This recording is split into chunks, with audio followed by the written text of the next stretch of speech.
Every January, the gyms get flooded, we all buy new fitness gear, but most people quit after just a few months. One of the ways that I've stayed motivated over the years is to constantly learn new things. This year, I put together 10 movements that will hopefully spark some motivation for you to go out there, have fun learning something new. Let's kick it off with lizard crawl. Probably the coolest crawl that a human can do, but one of the hardest as well. Back in like 2015, I saw Ido Portal doing lizard crawls and then another guy called Vava Fitness, and I was like, I gotta learn this crawl. It looks so cool. But little did I know it was gonna take me a while. Now, to just get the motion down like more of a Spider-Man crawl, that comes pretty quick, but to be able to keep your body low to the ground where your chest and hips are just hovering off the ground like a lizard takes a lot of practice. It takes a lot of strength and mobility, and that's why I think it's a really cool project to take on. So you begin the journey by understanding how the hips and spine shift in the high lizard crawl. You then start to keep some bend in the elbows while those hips stay lower to the ground.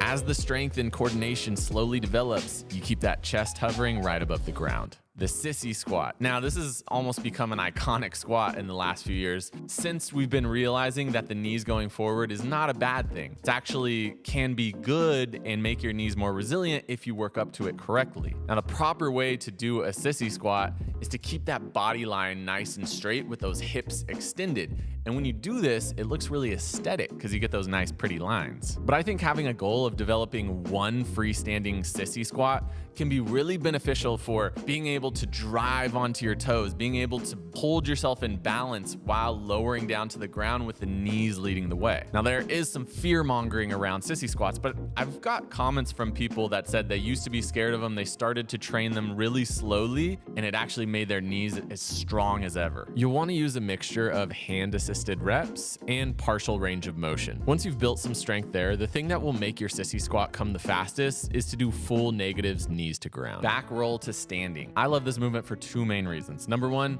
it feels like a backflip. It's like the scared man's backflip. There's not as much risk involved, but you still go from standing, completely invert, and then back to standing. Number two, it's actually super functional. You see a lot of skateboarders, they fall off their skateboard, they hit that turn, they roll, they're back to their feet. They're able to basically dissipate that forward momentum into this kind of tactical, be safe, get back to your feet. And being able to roll from standing, it just makes you feel like Superman. Like you're like, I could fall, someone could push me over, but I could always like control myself down to the ground and be back up. Now, it's a pretty complex movement because not only do you have to have your roll really dialed in, you have to know how to throw your limbs to create momentum to come back to standing. First step is being able to walk into a back roll. Rotate your body towards your front leg, allow your other hip to set down, then ride the momentum into a back shoulder roll. Step two, kick your top leg up while pushing the ground away to drive back to your feet.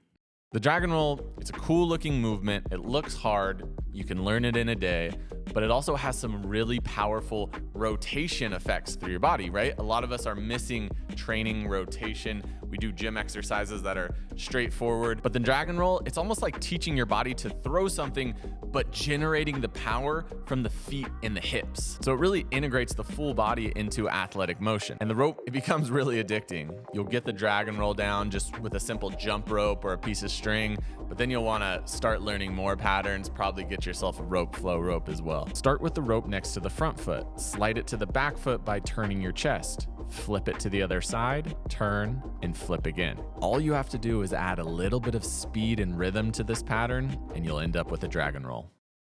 Seesaw Cartwheel. Now, this is a really fun one for anyone interested in handstands or animal movements. Imagine just flowing on the ground, doing your primal movements, and then going into a nice, slow and controlled cartwheel. Now, the regular, more gymnastics cartwheel uses momentum, but the seesaw cartwheel takes so much strength and flexibility. One of the huge benefits here is that you have to be really strong into side flexion, and then you need to be able to open your hips as well. And this will drastically improve your control on your hands. It's also, for me, just one of the prettiest movements. When you get this one right, when the legs kind of do that seesaw action and you get nice straight lines and a good side flexion, oof. Just so aesthetic. First, start with half cartwheels, getting familiar with the side flexion and opening the hips at the top while pushing into the ground. Then start to perform your cartwheels, keeping the top leg tucked and the bottom leg straight, and then switch to give you the seesaw effect on the way down. Side roll, one of the smoothest, prettiest looking rolls, but also has a lot of good benefits for the body. Most of us train our core to be stiff, neutral, and stacked in place. Rolling is one of the best things that you can do for your body to be able to control the ranges of your spine. There's the Chinese proverb, you are as old as your spine. Most people learn front roll and back roll first, which is the correct order to go in, but the side roll asks you to roll across your shoulders, which is kind of disorienting from the body. It's gonna mess you up a little bit in the beginning. There's different styles of side rolls. Used in wrestling and martial arts is more of the Granby roll. In parkour and tricking, there's more of a side roll that kind of mimics a side flip in the air. Whatever style though, the side roll, it really teaches you to safely be able to round and compress the upper spine and the neck, and to be soft and yield to the ground in that side roll trajectory. First, throw your legs over your head and work your feet from side to side. This is how it feels to roll across your shoulders. I like to enter from a half kneeling position. Make sure to straighten your top leg, as this will counterbalance your weight and keep you folded. One of the biggest hacks in learning the side roll is to use your hands against your hips to guide you from shoulder to shoulder. Eventually, you'll do it with no hands. Swing 180. To be able to do something dynamic like this, to let go of the bar, to spin 180 degrees and then re-grab the bar, this is pretty freaking scary, but it teaches the body a really cool coordination. It's a kip. You gotta initiate the movement with your feet and your hips to drive momentum, to get yourself to float up so you can remove your hands and then grab on the other side. I mean, this is very monkey. This is very primal nature here. And this is one that just feels really cool because you get that moment of floating in the air like you're just suspended and flying for a second. Now, this is one that you got to be careful with because it is going to be a bit jarring, its impact on the shoulders, but it's one of those ones that if you safely build up to it, then it's probably going to create more resilient shoulders that can handle catching something in midair. I learned these by simply switching one hand at a time. First, reach the far hand over, swing forward, and then switch the second hand. This feels so much safer because you never have to remove both hands from the bar. Once I practiced that for a while, releasing the bar and doing the full 180 just came naturally. Spinal Wave. So let's be real here. This one's a little bit sexy. But seriously, for dancers, this is like basics, right? This is so easy. But for most of us, to be able to segment the spine, to move one part in isolation of the other, very foreign, but so good for your spine. Your spine is where your nervous system lives. So to be able to have control of that, you can just imagine that you'll feel better in your body. I often use spinal waves to counterbalance the strength training that I'm doing because all my strength work is trying to lock down and stiffen my spine as much as I can. And that's good for strength. But if we just leave it there like that, I'm a robot man, right? The complete human can lock it down and then move the spine as well. Simplest way to learn spinal wave is to do it next to a wall. I know, it looks like I'm humping a wall. You want to touch chin, chest, belly, then hips in a wave-like motion. Frog press to handstand. This is one that's going to teach you incredible pushing strength through the ground. I had to throw a hard strength one in for you guys, but this is one that a lot of people actually surprise themselves with. If you naturally have a strong bench press, or maybe you did a lot of push-ups when you were younger, you might be able to learn this one pretty quickly. And that's because there's a skill element to this as well. Now you can do it super strict and try to just use all shoulder strength, or you can use a bit of that seesaw effect. Your hips go up, your head goes down. This creates some momentum, and then you push it out on the way up. And of course, you don't have to have a handstand to start doing this, right? You can just press yourself out of it. Eventually, your feet will just fall down because you're not able to balance that handstand at the top. But this is kind of a cool way to get started on a handstand. Because you're pressing yourself up there, you'll be learning some of that coordination and balancing. So if you practice the skill of it, this is one of those moves that could come quickly for you, and it can motivate you to just want to train more calisthenics movements as well. The smartest place to start is to not even worry about the press to handstand and get yourself a really solid 10-second frog hold. You can start to test your strength by seeing if you can pull the knees away from the arms. Start to practice extending the knees and hips without the pressure of holding a handstand. When the strength and skill aligns, you'll find yourself pushing all the way up. Bridge, QDR, exit. We're going to end the list with what I think is probably the hardest movement on here. This takes a lot of flexibility and strength from the wrists, shoulders, and spine, but to me, this is one of the best feeling movements out there. In its simplest form, it's just switching from the bridge position back to a front position, and you'll see this in wrestling and other martial arts as well. Now, QDR, queda de hands, a movement from capoeira, is when you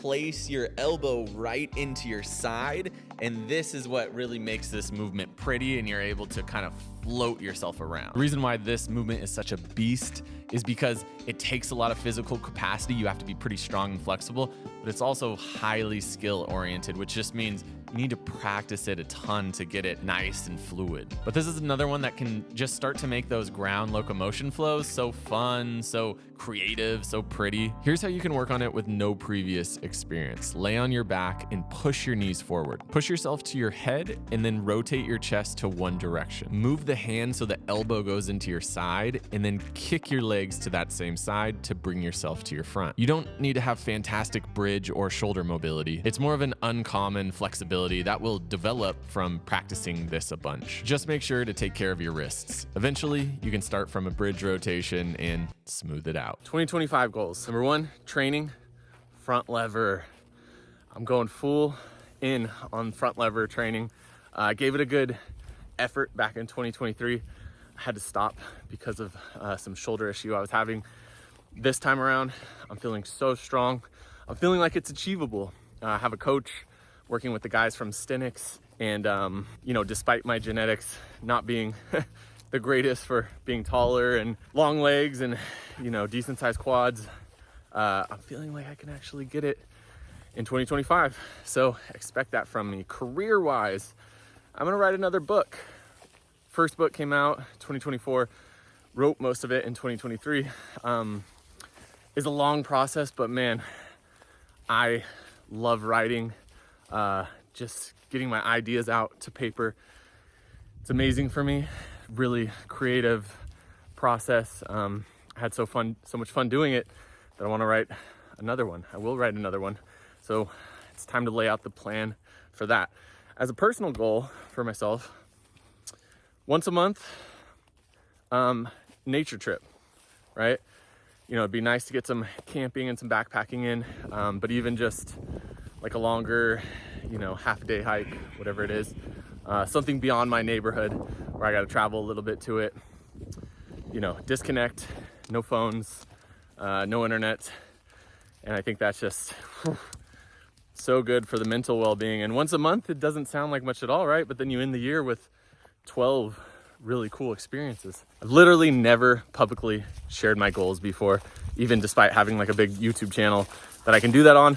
I realized it's because I'm mostly scared that, you know, I'm not gonna do one of these, and then I put it out there publicly and I let myself down, let everybody else down. But for some reason this year, I just felt, hey, let's put some stuff out there into the world. So if you guys want to share any of your goals below, kind of get that accountability, or just more than accountability, I think it's just putting that good energy into the world that this is what I want to focus on. This is who I want to be this year. Hey, appreciate y'all. Love y'all.